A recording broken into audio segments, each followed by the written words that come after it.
दोस्तों, क्या आपके माता-पिता या घर के किसी सदस्य की उम्र 60 साल या उससे अधिक हो चुकी है? अगर आपका जवाब हाँ है, तो आज का ये वीडियो आपके लिए किसी मास्टर स्ट्रोक से कम नहीं है। क्या आप आज भी अपने घर के बुजुर्गों को किसी सरकारी अस्पताल, रेलवे स्टेशन या बैंक में अपनी उम्र और पहचान साबित करने के लिए ढेरों कागजातों के साथ परेशान होते हुए देखते हैं? अगर ऐसा है, तो अब रुक जाइए। भारत सरकार और राज्य सरकारों के पास एक ऐसा बेहद शक्तिशाली कार्ड मौजूद है, जो सिर्फ एक साधारण पहचान पत्र नहीं है, बल्कि हमारे देश के वरिष्ठ नागरिकों के लिए सम्मान और सुविधाओं का एक बहुत बड़ा पास है।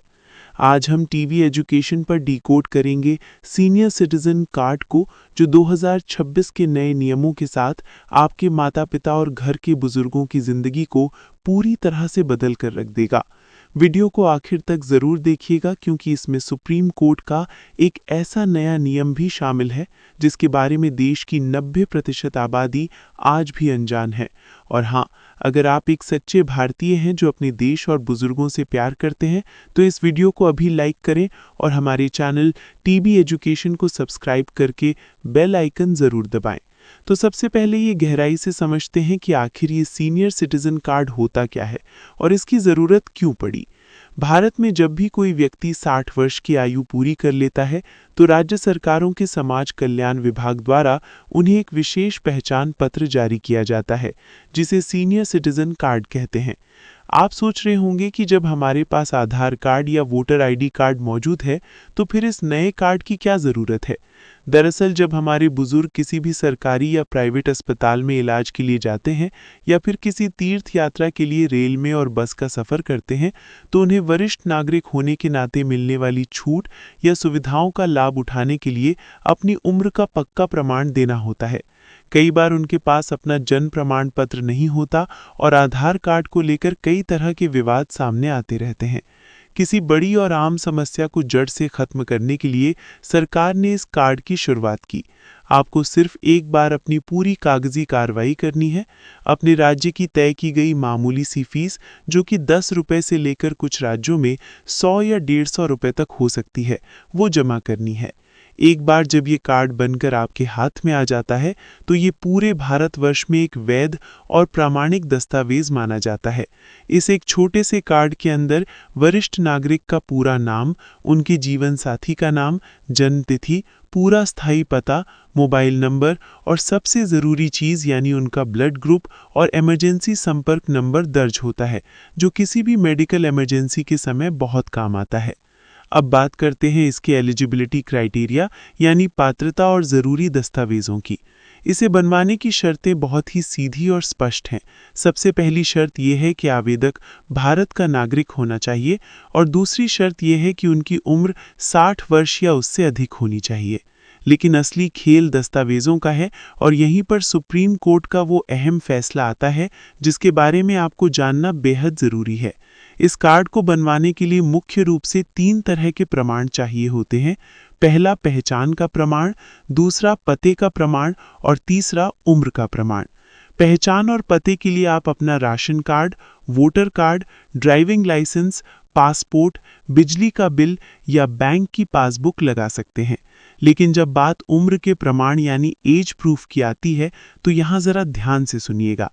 भारत के माननीय सर्वोच्च न्यायालय यानी सुप्रीम कोर्ट के एक बहुत ही महत्वपूर्ण और लैंडमार्क जजमेंट के अनुसार आधार कार्ड को जन्म तिथि का पक्का और वैध प्रमाण नहीं माना जा सकता।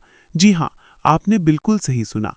आधार कार्ड आपकी पहचान तो साबित कर सकता है, लेकिन ये उम्र का 100% पक्का सबूत नहीं है। इसलिए सीनियर सिटीजन कार्ड बनवाने के लिए आपको उम्र के प्रमाण के तौर पर कुछ खास दस्तावेजों में से कोई एक देना ही होगा। ये दस्तावेज है जन्म प्रमाण पत्र यानी बर्थ सर्टिफिकेट, स्कूल छोड़ने का प्रमाण पत्र यानी school leaving certificate, pan card, passport, election card या फिर किसी मान्यता प्राप्त सरकारी अस्पताल के मुख्य चिकित्सा अधिकारी द्वारा जारी किया गया आयु प्रमाण पत्र। अगर आपके पास इनमें से कोई भी एक कागज़ मौजूद है, तो आपका काम आसानी से हो जाएगा। अब आते हैं उस हिस्से पर जिसका आप सबको बेसब्री से इंतज़ार था। आखिर इस कार्ड को बनवाने के फ़ायदे क्या हैं? इसके फ़ायदों को हम मुख्य रूप से 3 बड़े हिस्सों में बांट सकते हैं। पहला है आर्थिक या वित्तीय लाभ। अगर आपके पास सीनियर सिटीजन कार्ड है और आप बैंक या पोस्ट ऑफिस में अपनी जीवन भर की गाढ़ी कमाई की एफडी यानी फिक्स डिपॉजिट करवाते हैं, तो आपको आम नागरिकों की तुलना में आधा से 1% तक ज्यादा ब्याज मिलता है, जो लंबी अवधि में एक बहुत बड़ा मुनाफा बनता है। इसके अलावा इनकम टैक्स के नियमों में भी 60 साल से ऊपर के नागरिकों को बहुत शानदार छूट दी जाती है। दूसरा सबसे बड़ा फायदा स्वास्थ्य और यात्रा के क्षेत्र में है। प्राइवेट अस्पतालों में इलाज कराने पर कई तरह के टेस्ट और दवाइयों में डिस्काउंट मिलता है, जबकि सरकारी अस्पतालों में लंबी लाइनों में लगने की ज़रूरत नहीं पड़ती। वहाँ सीनियर सिटीजन्स के लिए अलग काउंटर और प्राथमिकता पर इलाज की सुविधा होती है। राज्य परिवहन की बसों में और कई एयरलाइंस में भी टिकट बुक करते समय भारी छूट का प्रावधान है। और इसका तीसरा और सबसे अनोखा फायदा कानूनी क्षेत्र से जुड़ा है। भारत की न्याय व्यवस्था में कई बार केस सालों तक चलते रहते हैं, लेकिन अगर किसी वरिष्ठ नागरिक का कोई केस हाई कोर्ट या निचली अदालतों में पेंडिंग है, तो वो अपना सीनियर सिटीजन कार्ड दिखाकर और एक विशेष प्रार्थना पत्र लगाकर कोर्ट से प्रायोरिटी डेट यानी अपने केस की जल्दी सुनवाई की मांग कर सकता है। कोर्ट को ऐसे मामलों को प्राथमिकता के आधार पर निपटाना होता है। इसके अलावा BSNL या MTNL के टेलीफोन और इंटरनेट कनेक्शन लेने पर भी रजिस्ट्रेशन फीस में छूट और इंस्टॉलेशन में प्राथमिकता दी जाती है। तो अब सबसे बड़ा और अंतिम सवाल ये है कि इस चमत्कारी कार्ड के लिए आवेदन कैसे करें। देखिए दोस्तों, क्योंकि ये कार्ड राज्य सरकारों के अधीन आता है, इसलिए अभी तक पूरे देश के लिए कोई एक सिंगल नेशनल पोर्टल नहीं है। हर राज्य ने अपने नागरिकों की सुविधा के लिए अलग अलग ऑनलाइन पोर्टल बनाए हुए हैं। इसका सबसे आसान तरीका यह है कि आप अपने मोबाइल या कंप्यूटर पर गूगल खोलें और अपने राज्य का नाम लिखकर उसके आगे senior citizen card apply online type करें। उदाहरण के लिए अगर आप उत्तर प्रदेश से हैं तो UP senior citizen card type करें। इसके अलावा आप भारत सरकार के आधिकारिक नेशनल पोर्टल india.gov.in पर भी जा सकते हैं। वेबसाइट पर जाकर सर्च बार में senior citizen identity card type करें और एंटर दबाएं।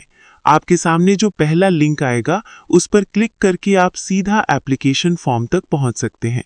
आप फॉर्म को डाउनलोड करके ऑफलाइन अपने नज़दीकी जन सेवा केंद्र या समाज कल्याण विभाग के कार्यालय में जमा कर सकते हैं या फिर घर बैठे ऑनलाइन भी फॉर्म भर सकते हैं।